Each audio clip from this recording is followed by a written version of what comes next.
'ఆలీ' గారితో సరదాగా మీరు చేసిన ప్రోగ్రామ్ చూసినప్పుడు లిటరల్లీ ఆ రోజు నైటు నేను కూడా ఎమోషనల్ అయినా. లిటరల్లీ ఆయన లేనందుకు మీ ఇద్దరి మధ్యల కాంబినేషన్ ఒక ఫ్రెండ్ బాండింగు ఇలాంటి స్వచ్ఛమైన ఫ్రెండ్‌షిప్ ఇప్పుడు దొరకట్లేదు. అంటే మామూలుగా ఉన్న సమాజంలో ఇప్పుడు లేదు. కానీ మీ ఫ్రెండ్‌షిప్ చూస్తే చాలా ఎమోషనల్ అయినా నేను గూడా. దేవుడు అట్లా కలిపాడు మమ్మల్ని.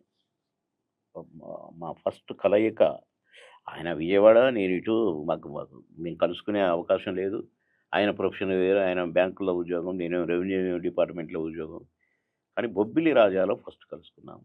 హ్మ్. ఆ కలిసిన ఆ గడియ భగవంతుడు మమ్మల్ని ఇద్దరిని కలిపిన గడియ అది.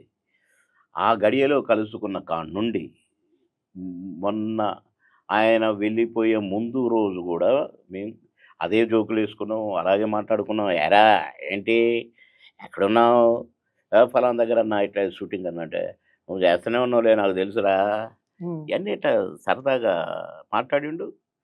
పొద్దుగూకింది, రాత్రయింది, పడుకున్నాడు, లేవలేదు. తను చివరి శ్వాస వరకు గూడా తెలుగు ఇండస్ట్రీ గురించి తను మాట్లాడినట్టు అందరూ చెప్తా ఉన్నారు.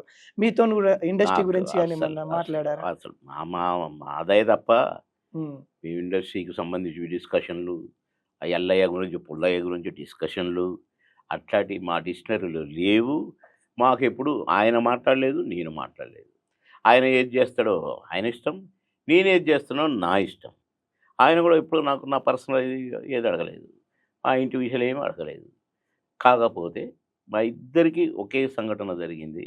ఆయన కొడుకు మోటార్ బైక్ యాక్సిడెంట్‌లో, హ్మ్. నా కొడుకు మోటార్ బైక్ యాక్సిడెంట్‌లో. Same as it is. హ్మ్. ఇన్ని కోట్ల మందిని నవ్వించినందుకు మమ్మల్ని ఏడిపించాలని కోరిక కలిగింది దేవుడికి. హ్మ్. అందుకని మాకు ఈ రకంగా పెట్టాడు ఏడుపు. ఒకరినొకరు చూసుకొని నవ్వుకోవద్దురు నా కొడకలారా. హ్మ్. మీరు ఏడుచుకుంటూ ఉండాల కొన్నాళ్ళు అని పెట్టిండు. ప్రపంచం మొత్తాన్ని నవ్వించే మీకు కూడా ఈ విధంగా దేవుడు అది ఆయన ఇష్టం గదా! హ్మ్. పుట్టించినోడి ఇష్టం గదా!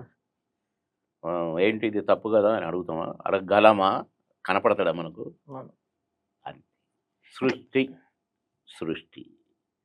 కన్న కొడుకు మన ముందు లేకపోవడము, ఏదైతే యాక్సిడెంట్‌లో వెళ్ళిన సందర్భాలు కావచ్చు, ఆ రోజు గూడా చూసాం మిమ్మల్ని. చాలా ఎమోషనల్ మేము గూడా అయిపోయాము. అలాంటి అంటే ఏం చెప్తారు ఆ యాక్సిడెంట్‌ల అంటే గురించి గాని, మీ ఫ్యామిలీ గురించి ఏమని గాని? చెప్తాము? ఒక అమ్మాయి గబక్కన పరిగెత్తేసరికి అడ్డం సడన్ బ్రేక్ ఏసి హ్యాండిల్ తగిలేది.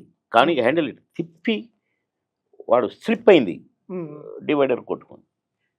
హెల్మెట్ లేదంట. హెల్మెట్ లేదు. సరే పొద్దున పూటే కాబట్టి వాడు అక్కడి నుంచి బండి అక్కడుంటే తెచ్చుకుంటున్నాడు. హ్మ్. ఆడు హ్మ్. ఇంజినీరింగ్ చదివాడు మెడ్రాస్‌లో. అక్కడ వాడుకున్న బండది. వాళ్ళ ఫ్రెండ్స్ పంపారు. ఎంతో ఇష్టంగా కొనుక్కున్నాడు ఆయనకి. ఆయన ఇట్లా హ్యాండిల్స్ ఇట్లుంటాయి. అది అట్లా.